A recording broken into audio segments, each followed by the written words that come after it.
এতদিন ধরে এত চেষ্টা করলাম নিজেরে লুকিয়ে রাখার জন্য, পারলামই। আপনাদের জন্য বের হয়ে আসতেই হইল। হতাশ, খুবই হতাশ। মা, মেয়েগুলা কি বলে? চা খাবেন? ঢেলে দেই? আমাকে চা দিও না, দেই একটু।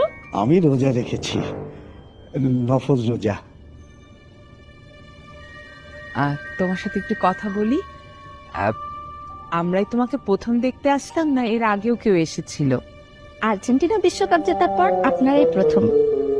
আমার ছেলে কিন্তু লাখে একটা, মেয়েরা ওর জন্য একদম পাগল। এই বল না, মেয়েরা তোকে কি বলে? অনেক মেয়ে বিয়ে করবে না জীবনে, আল্লাহর কাছে তারা আমাকে চাচ্ছে। বাসা থেকে চাপ থাকা সত্ত্বেও তারা বিয়ে করছে না, বলছে আমি বিয়ে না করা পর্যন্ত তারা নাকি বিয়ে করবে না। তাদেরকে বোঝানোর অনেক চেষ্টা করছি, কিন্তু কোনো লাভ হচ্ছে না। তাদেরকে বলছি আগুনের পেছনে ছুটলে হাত পুড়ে যাবে। আমার ছেলে লাখে একটা, হীরের টুকরো ছেলে। আচ্ছা, এই স্যুটে আমাকে কেমন লাগছে? So beautiful, so elegant, just looking like আ ওয়াও। এই যে স্যুটটা দেখছো না, এটা রয়্যাল মালাবার থেকে নিয়ে এসেছি।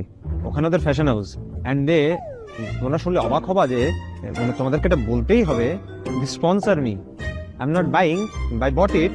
আর এই যেটা দেখছো না, এটা রোলেক্স ঘড়ি। এটার দাম কত? দাম কেন বলবো? কোনো কিছুর দাম বলতে হয় না। আচ্ছা বাদ দেন। তা মা, তোমার সম্পর্কে কিছু বলো।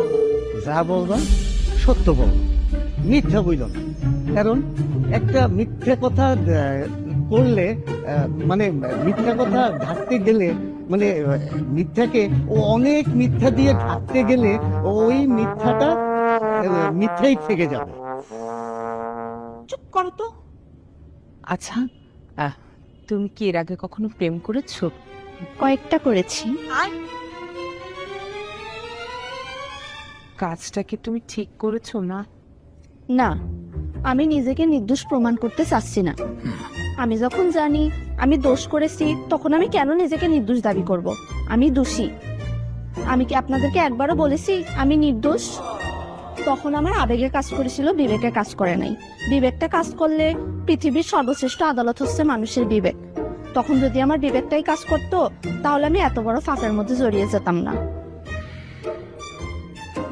তুমি লেখাপড়া কি করেছো? জি, কোথায়?